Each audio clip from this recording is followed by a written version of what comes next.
The heavy winter silence within the historic limestone estate in the Beacon Hill neighborhood of Boston, Massachusetts, was absolute and suffocating. Outside the massive floor-to-ceiling panoramic windows of the grand living room, a dense January snowfall blanketed the cobblestone streets, muffling the distant sounds of the city and creating an atmosphere that felt deeply mournful.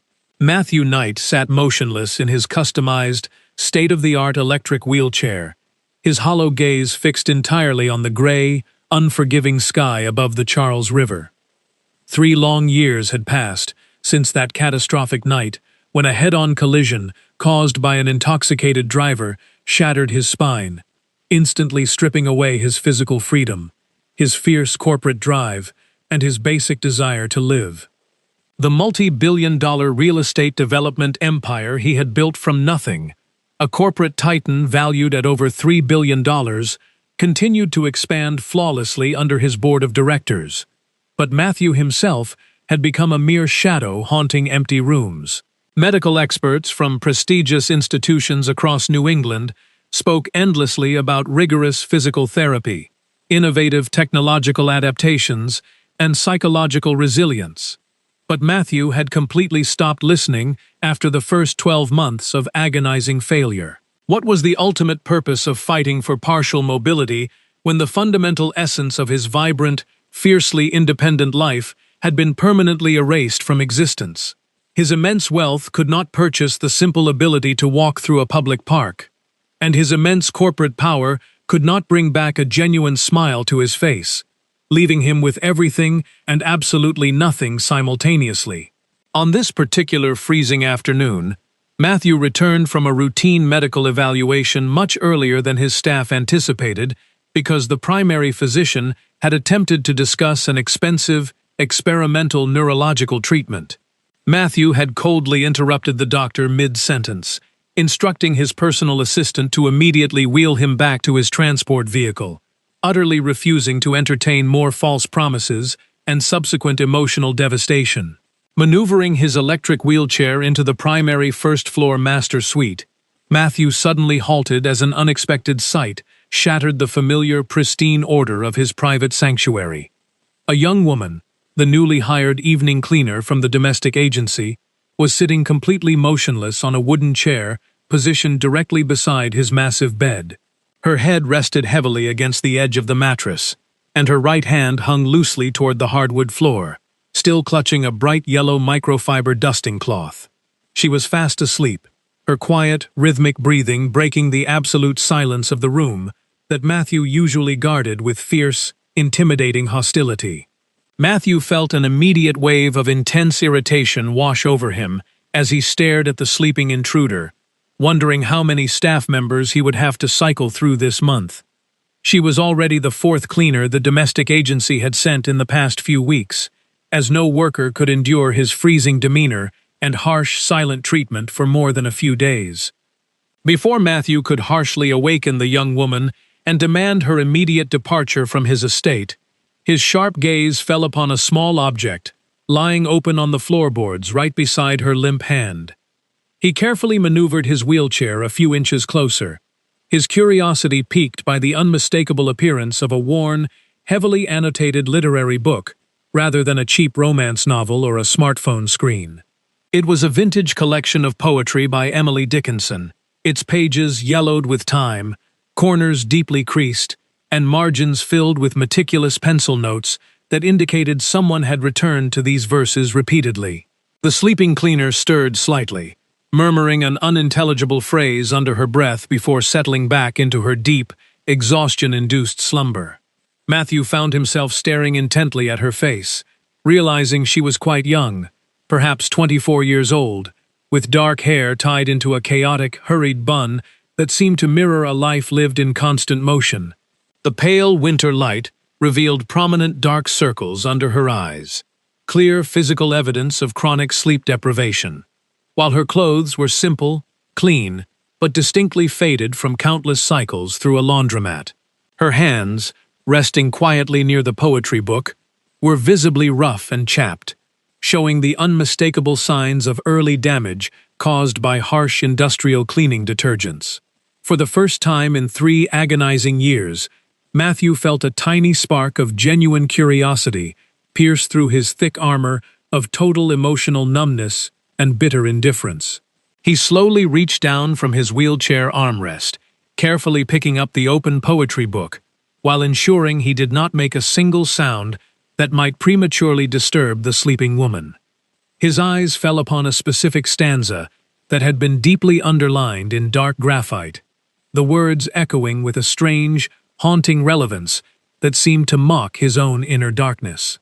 The verse spoke of hope being the thing with feathers that perches in the soul, singing a tune without words and never stopping at all, a concept that Matthew found bitterly ironic given his own absolute despair. He would have smiled mockingly at the sentimentality of the poem if he could still remember how to form a smile, but instead, he carefully placed the volume back onto the floorboards, exactly where it had previously lain. At that precise moment, the young woman's eyelids fluttered open, and she stared directly at him for a second, with complete disorientation, as if unable to comprehend her immediate surroundings. Then, realizing she was sitting in the private bedroom of the notoriously volatile billionaire employer, she lunged upward so violently that the wooden chair wobbled precariously against the nightstand. Her face flushed crimson, and her voice was raspy with panic as she desperately apologized, stating she never intended to neglect her duties. Matthew continued to stare at her, with an entirely unreadable, expressionless face, his voice cutting through her frantic apologies with a dry, raspy edge born from days of complete silence. He asked her what her name was, his tone devoid of warmth but lacking the explosive anger she clearly anticipated from the warning stories circulating at the domestic agency. The young woman blinked in visible surprise at the calm question, swallowing hard before introducing herself as Natalie Zeller, her hands tightly wringing the yellow dust rag as if seeking physical stability. Matthew demanded to know exactly why she was sleeping on the job, his eyes narrowing slightly as he waited for a fabricated excuse or a defensive lie. Natalie took a deep breath, explaining honestly that she was currently working 3 separate jobs simultaneously in order to independently finance her evening classes at a local university. She admitted that she had spent the previous night cleaning a massive corporate office building downtown until 4 o'clock in the morning, leaving her with no time to rest before traveling to his estate. She confessed that she had only intended to close her eyes for a single minute while dusting the bedpost, pleading with him to believe that such an unprofessional mistake would never happen again. Matthew remained entirely silent for what felt like an eternity, knowing that standard household protocol dictated he terminate her employment immediately for such a flagrant violation of professional boundaries. Yet, instead of uttering the words that would dismiss her, he found himself asking what specific subject she was choosing to study during those late-evening university classes. Natalie looked down at her worn shoes, answering quietly that she was pursuing a degree in English literature, a confession that made her cheeks burn with a slight hint of vulnerability. Matthew's gaze drifted back to the worn poetry book resting on the floorboards, asking if Emily Dickinson was a mandatory part of her curriculum or a personal choice. Natalie looked up, her eyes shining with a sudden, unexpected spark of passion, as she explained that this specific volume was her absolute favorite treasure, one she carried everywhere for personal comfort. For the first time since the devastating accident, Matthew Knight felt something resembling genuine human interest stir within his frozen chest, displacing his perpetual bitterness.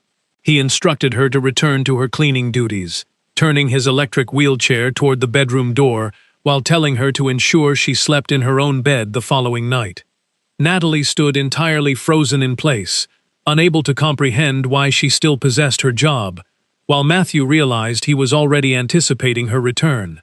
Throughout the following 48 hours, Matthew caught himself doing something completely absurd. He was actively counting the hours until Tuesday morning, the specific day Natalie was scheduled to return. It was an entirely pathological realization for a reclusive billionaire to find himself waiting for a young cleaner with the anxious anticipation of a teenager preparing for a first romantic encounter. On Tuesday morning, he awakened significantly earlier than usual. refusing his standard morning routine of staring blankly at the wall of his master bedroom. Instead, he explicitly instructed Peter, his fiercely loyal personal driver and executive assistant, to position his electric wheelchair in the grand library, the exact room Natalie always cleaned first. Matthew placed a digital tablet on his lap, pretending to analyze complex corporate financial reports, but his ears were entirely tuned to the distant sound of the heavy front entrance doors opening. At exactly 9 o'clock in the morning, the faint sound of light, hurried footsteps echoed across the pristine marble floors of the grand hallway, signaling her arrival. Natalie stepped cautiously into the massive, book-lined library, holding a plastic bucket filled with various cleaning solutions, freezing instantly when she noticed Matthew sitting quietly in the center of the room. She offered a quiet, polite morning greeting, immediately casting her eyes downward toward the polished floorboards, to avoid direct eye contact with her intimidating employer. Matthew did not offer a pleasantry. Instead, he extended his arm and firmly commanded her to sit down in the plush leather armchair positioned directly opposite his wheelchair. Natalie hesitated, gesturing toward her cleaning supplies and mentioning her schedule, but Matthew repeated his command with an iron authority that left absolutely no room for further domestic refusal. She sat down nervously on the absolute edge of the expensive leather seat, keeping her hands clasped tightly over her knees, like a defendant preparing to receive a severe legal judgment. Matthew set his digital tablet aside, listing the specific facts of her life, like a seasoned prosecutor conducting a formal courtroom deposition regarding evening classes and multiple jobs.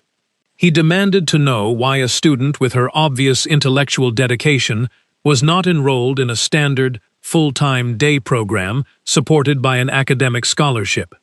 Natalie swallowed hard, explaining that she had actually been awarded a comprehensive scholarship during her freshman year, but her personal family circumstances had changed drastically. The sudden shift forced her to immediately seek full-time employment, making it completely impossible to maintain a traditional daytime academic schedule, which necessitated her transition to evening classes. When Matthew quietly pressed her to explain the exact nature of those changing circumstances, a visible shadow of profound sorrow passed over Natalie's expressive features.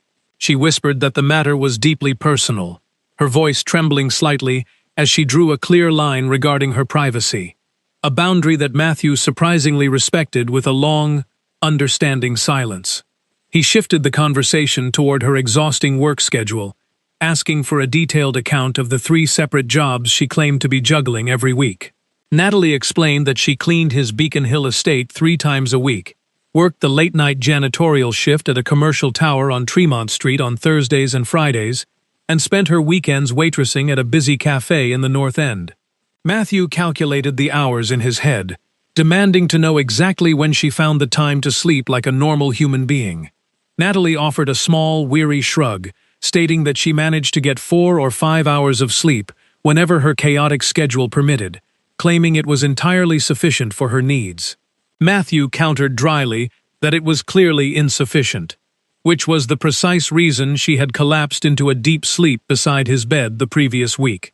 A deep, embarrassed crimson rushed back into her cheeks as she apologized once more, labeling her past behavior as utterly unprofessional and unacceptable.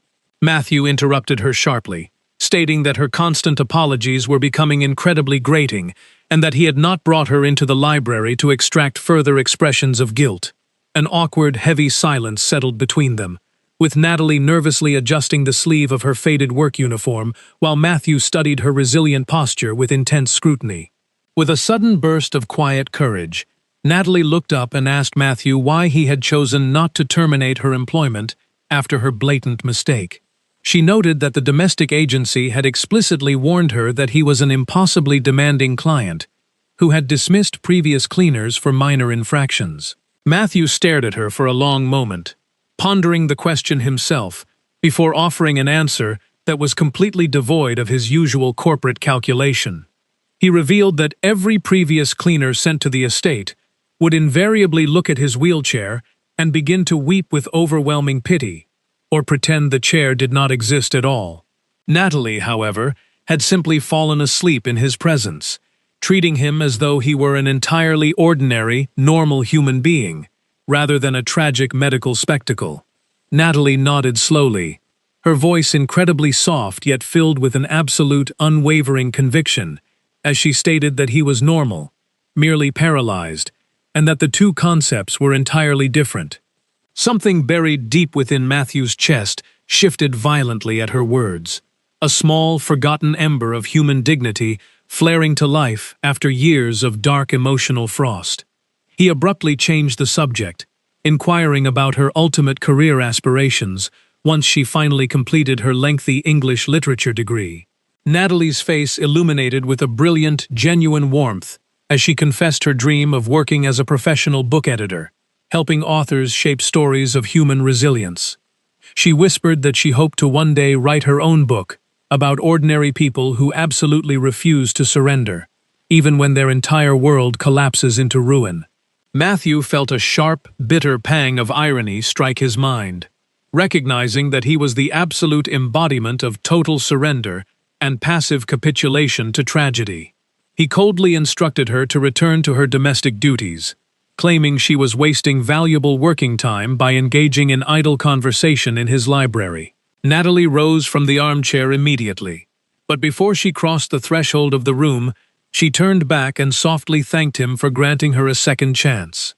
Left entirely alone in the massive library, Matthew sat completely motionless for hours, staring out at the falling snow while contemplating the concept of a second chance.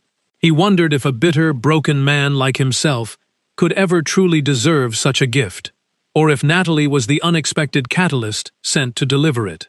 The subsequent weeks introduced a transformation to the sprawling estate that was so incredibly subtle, Matthew almost failed to recognize its gradual progression. Natalie arrived faithfully every Tuesday, Thursday, and Saturday, and with each visit, a distinct sense of warmth began to permeate the cold, sterile rooms of the historic mansion. The most immediate physical alteration Matthew noticed involved the numerous large houseplants arranged across the expansive, sunless corners of the formal living room. These exotic green plants had been sent as hollow corporate sympathy gifts by his business associates immediately following his accident, left to wither slowly in the deep shadows. On a bright Thursday morning, Matthew discovered that Natalie had completely rearranged the heavy pots, placing each one directly beneath a window or a warm reading lamp. When he demanded to know why she had dared to alter the established placement of his property, she did not flinch or offer a submissive apology to his harsh tone. She simply looked up from her floor mop, stating naturally that the plants were actively dying in the darkness and that everything eventually perishes when denied access to light. The utter simplicity of her statement carried a profound emotional weight that struck Matthew like a physical blow, making him realize she was speaking about his own isolated existence. A few days later, while examining a complex medical text regarding spinal cord injuries, Matthew discovered a tiny, bright yellow sticky note tucked carefully between the dense pages.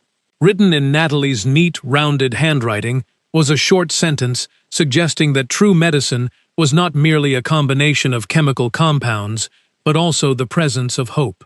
Instantly infuriated by what he perceived as naive sentimentality, Matthew aggressively tore the yellow paper into tiny fragments and threw them into the trash bin beside his desk.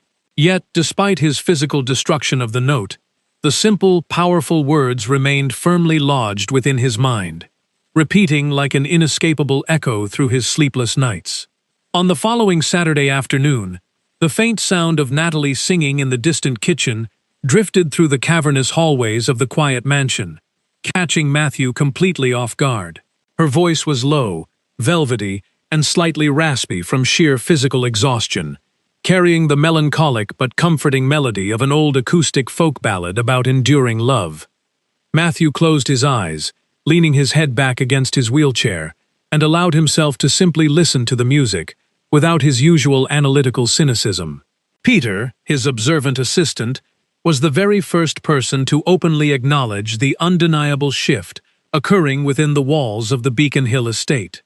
While helping Matthew transition from his bed to his electric wheelchair one crisp morning, Peter casually remarked that the household felt significantly more peaceful lately. He added that Matthew appeared noticeably calmer and more settled since the new agency cleaner had begun managing the domestic responsibilities of the property. Matthew offered no verbal response to his assistant's observation, maintaining a stoic silence, but internally, he knew Peter's assessment was entirely accurate. He had begun structuring his entire week around the specific days Natalie was scheduled to arrive, paying close attention to the small details of her work. He noticed how she meticulously organized his morning financial newspapers chronologically, and how she always left the library window slightly cracked to invite fresh air into the room. On a crisp Tuesday afternoon, he discovered her standing motionless before the massive floor-to-ceiling bookshelves in his private study. Entirely captivated by an old leather-bound classic, she apologized instantly, quickly returning the volume to its shelf, but Matthew interrupted her, asking if she had previously read that specific work during her studies. Natalie's eyes ignited with academic enthusiasm as she explained it was one of her favorite novels, detailing its profound narrative about a soul searching for meaning. She noted that while the character's relentless search ultimately destroyed him, the tragic beauty lay in the fact that he possessed the courage to try. Matthew stared at her intensely, asking in a quiet, vulnerable voice if she was also engaged in a perpetual search within her own difficult life.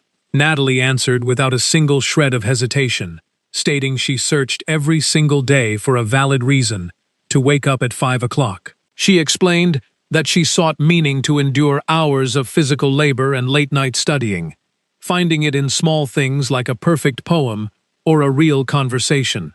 She looked directly into his eyes as she spoke, and Matthew experienced a sudden, profound realization that he was the individual she was referring to. He quietly informed her that she was permitted to borrow any volume she wished from his collection, realizing that their brief conversations had become his lifeline. Matthew had never personally reviewed the granular financial ledgers or domestic staff payroll accounts of his household, as that meticulous task belonged entirely to Peter. However, on a rainy Monday morning, while waiting for a virtual conference with his corporate legal team, he accidentally opened a digital folder containing employee expenses. His eyes scanned the names until they locked onto Natalie Zeller's payroll profile, revealing a static monthly compensation of $3,000 for the past 6 months. Matthew's brow furrowed in immediate confusion, knowing that his estate operated under a strict policy dictating automatic salary increases every 3 months for exemplary staff. Natalie had been performing flawlessly for half a year, meaning her compensation should have naturally risen to at least $4,500 by now. He immediately summoned Peter to his private office, demanding to know why the dedicated cleaner had been severely underpaid due to an apparent administrative oversight. Peter looked visibly uncomfortable, explaining that he had actually attempted to process the scheduled salary increases for Natalie on 2 separate occasions during her tenure. However, Natalie had firmly and repeatedly rejected the additional money, explicitly stating she did not want anyone to think she was exploiting Matthew's condition. She insisted on earning an honest wage for honest work, claiming that the initial agreed-upon sum was entirely sufficient for her current living expenses.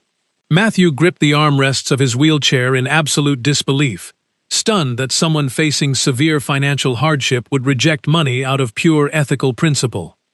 In the cutthroat corporate universe Matthew had inhabited for decades, individuals routinely sacrificed their morals for minor financial advancements, making Natalie's integrity seem completely alien. He ordered Peter to immediately retrieve her complete employment file, including her background check, original resume, personal references, and any investigative security reports. Half an hour later, Matthew sat alone under the green lamp of his desk, carefully reading through the comprehensive dossier compiled on Natalie Zeller. The standard security report, mandatory for all staff entering his estate, revealed that she had been tragically orphaned at age 17 when both parents died in a collision. She possessed absolutely no siblings or extended family, financing her entire life, and $45,000 of student debt through relentless, low-wage physical labor. The detailed report described her living conditions as a tiny, rented studio apartment in South Boston, noting clear signs of chronic physical fatigue and mild undernourishment. At the very bottom of the thick stack of papers, Matthew discovered a misplaced document that sent a cold shiver straight down his spine. It was a copy of his own confidential medical evaluation from 2 years prior, accidentally filed into Natalie's folder during a recent administrative reorganization. His eyes locked onto a section discussing an advanced, highly experimental stem cell regeneration therapy that carried a 40 to 60% chance of success. The medical report explicitly stated that the patient had completely refused to participate in the expensive procedure due to a total lack of motivation. Matthew stared at his own signature on the refusal waiver, remembering the dark, suffocating depression that had consumed his mind during that miserable period of his isolation. He realized that while Natalie was working herself to the bone to build a future, he had willingly discarded his own future out of sheer cowardice. At that exact moment, the office door opened softly, and Natalie stepped inside to begin her scheduled Tuesday cleaning routine, freezing when she saw his intense expression. She noticed the highly sensitive medical documents spread across the desk, her eyes widening as she recognized his name printed boldly across the top of the pages. She stepped closer, asking with genuine concern if he was experiencing an emergency, her voice breaking the heavy silence that gripped the private office. Matthew looked up at her, his voice tight with a mixture of suppressed emotion and authority, as he demanded to know why she hid her financial struggles. Natalie stood her ground, explaining calmly that accepting extra money from a vulnerable, paralyzed employer would feel like an act of emotional manipulation on her part.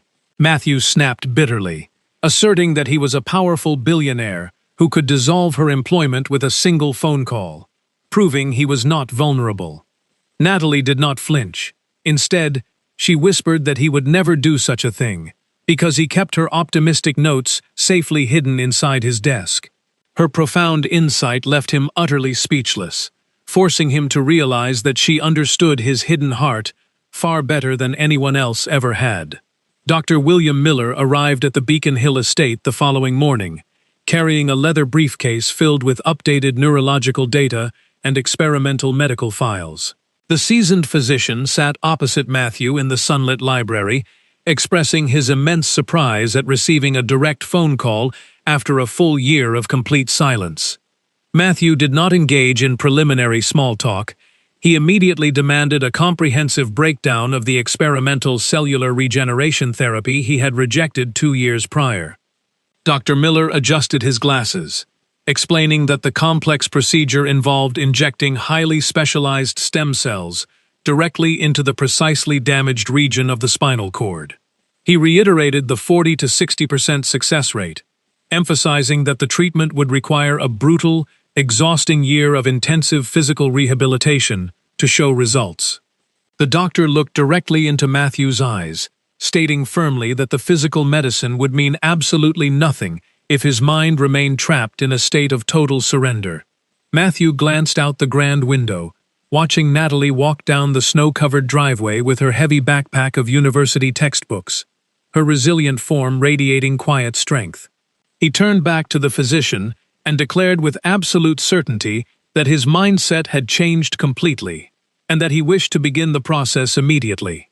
The subsequent weeks evolved into a punishing gauntlet of agonizing diagnostic scans, painful muscle biopsies, and exhausting blood panels that tested Matthew's fading physical endurance. An exceptionally strict physical therapist named Evelyn began visiting the estate 3 times a week to aggressively prepare his atrophied lower limbs for the surgery. The initial rehabilitation sessions were deeply humiliating for Matthew, as he lay completely helpless on a treatment table, entirely unable to elicit a response from his legs. He found himself consumed by a dark, familiar wave of intense anger and fear, terrified that he was risking his fragile hope on a failure. Natalie noticed his profound discouragement during her Thursday shift, quietly setting her cleaning tools aside to sit on a chair right beside his treatment table. She shared a memory of her late mother, explaining that the most terrifying part of any difficult journey is simply summoning the courage to take the first step. Her gentle voice acted as a powerful anchor against his rising panic, providing him with the emotional strength necessary to endure Evelyn's grueling physical regimens. Sylvia Nelson, Matthew's executive assistant of 15 years, observed the unmistakable changes occurring within the Beacon Hill estate, with a toxic mixture of jealousy and alarm. She had meticulously managed Matthew's professional calendar and personal life for over a decade, harboring a deeply buried, unrequited love for her brilliant, emotionally distant employer. She viewed Natalie as a highly dangerous corporate and personal threat, an uneducated intruder who was rapidly dismantling the controlled world she had built.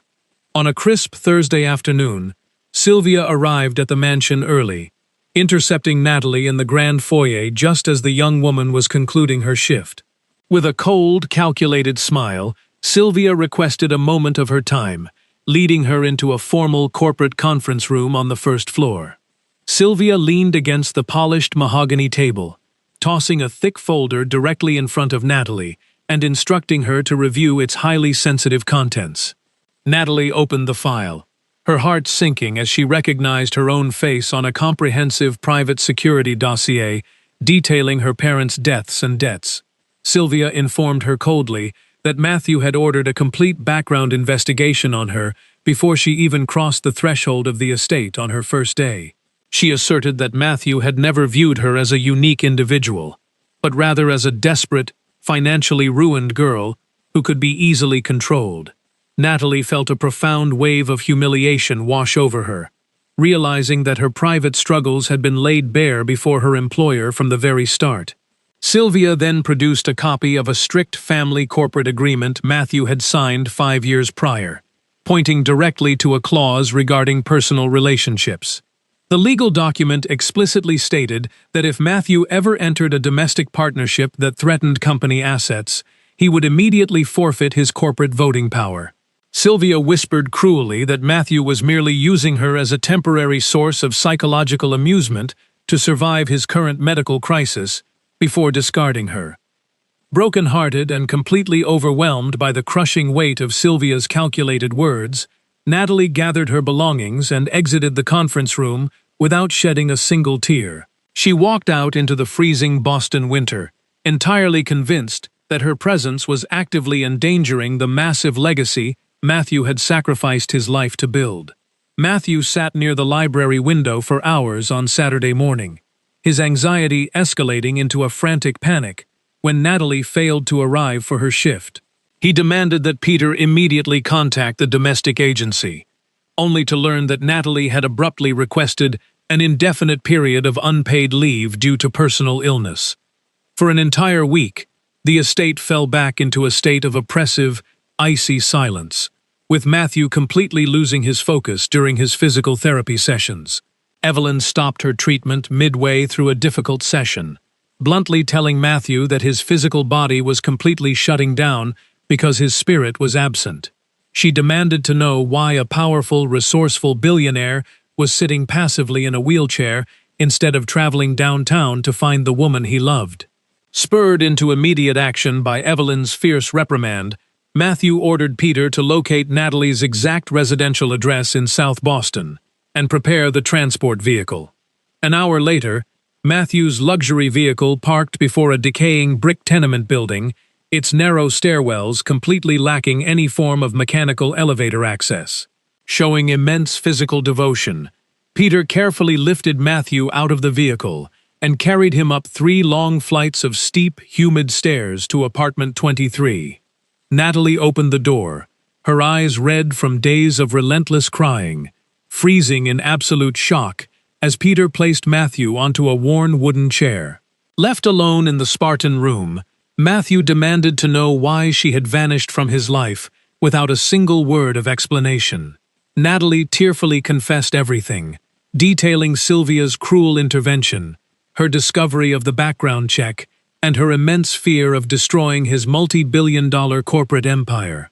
Matthew reached out, firmly grasping her trembling hands, and explaining that the background check was an automatic corporate security protocol he had never personally reviewed.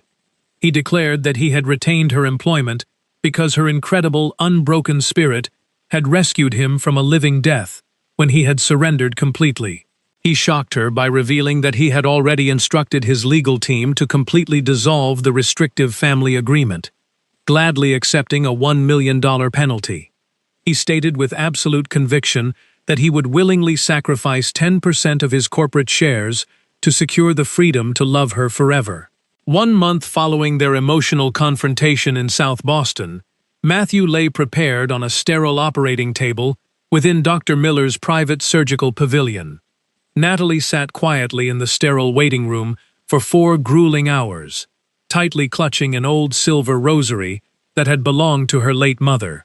Dr. Miller finally emerged from the double doors, removing his surgical mask and informing her that the stem cell implantation had been executed flawlessly. However, he warned her that the upcoming recovery phase would involve a monumental amount of physical pain as the damaged nerve pathways began to regenerate. Throughout the subsequent 6 weeks of intense suffering, Natalie remained permanently at Matthew's bedside, sleeping on a small cot and managing his agonizing recovery. During an exceptionally intense rehabilitation session in the 6th week, Evelyn instructed Matthew to close his eyes and focus entirely on moving his right big toe.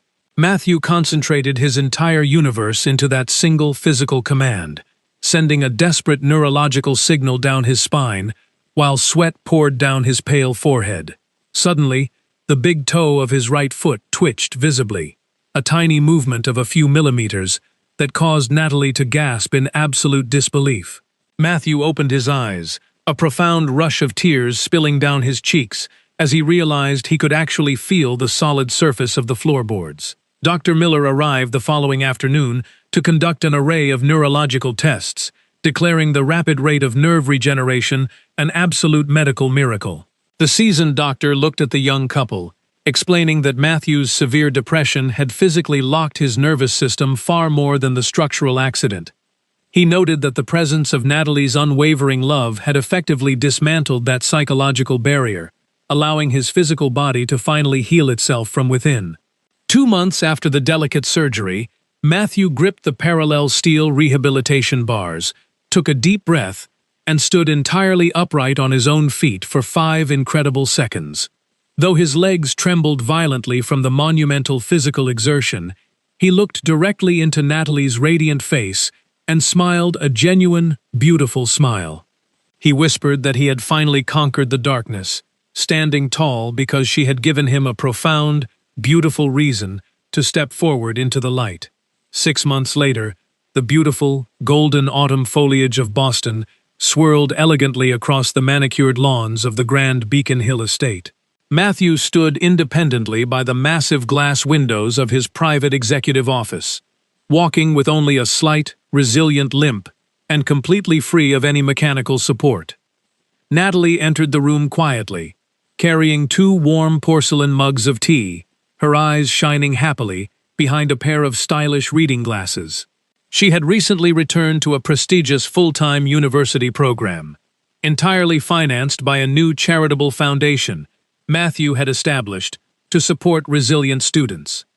Matthew wrapped his arms tenderly around her waist from behind, pressing a gentle kiss against her neck while looking at a flourishing green philodendron. The exotic houseplant, which had once withered silently in the dark corners of the mansion, was now thriving beautifully in the abundant sunlight of the windowsill. Matthew remarked softly that everything eventually perishes when denied access to light, repeating the profound lesson Natalie had introduced to his frozen world months ago. Natalie turned around within his warm embrace, resting her head against his chest, and reminding him that in the light, all living things possess the capacity to grow. As the evening sun dipped below the historic Boston skyline, painting the river in brilliant shades of crimson and gold, they stood together as equals. They were 2 resilient souls who had survived the deepest darkness of tragedy, emerges together into a magnificent, unwritten future, defined entirely by hope. The true measure of a human life is rarely found in the static numbers of a corporate balance sheet or the grand architecture of an isolated mansion, for the most profound architecture exists within the fragile spaces of the human heart. As the years advance and the physical strength of youth naturally yields to the quiet wisdom of maturity, we come to understand that the greatest paralysis we can ever experience is not a structural injury of the physical body, but rather the voluntary closing of the soul against the possibility of love. We build massive fortresses of bitterness and indifference to protect ourselves from the unpredictable storms of emotional vulnerability, entirely forgetting that the same walls keeping out the pain will inevitably block out the light that sustains our existence. It is an easy thing for an aging person to look back upon a life of material acquisition and realize that the moments of genuine connection, the quiet conversations shared in times of deep exhaustion, are the only treasures that retain their absolute value when everything else fades away. Second chances are rarely delivered to our doorsteps in the grand, dramatic fashion we anticipate. Instead, they arrive disguised as ordinary moments, embodied by individuals who possess the quiet courage to exist authentically in our presence, without demanding our perfection. We must maintain an open, receptive mind to recognize these quiet catalysts of transformation, understanding that a single individual, holding a worn book of poetry, can dismantle a lifetime of carefully cultivated despair if we simply grant them the space to breathe beside us. The true wisdom of the twilight years lies in the total surrender of our need for absolute control, recognizing that the beauty of our narrative is found in our willingness to take that terrifying first step into the unknown, even when our knees tremble with the memory of past fractures. Ultimately, we are all like those forgotten plants left to wither in the heavy shadows of our personal tragedies, waiting silently for a resilient hand to move us toward the window where the light can remind us how to grow once more.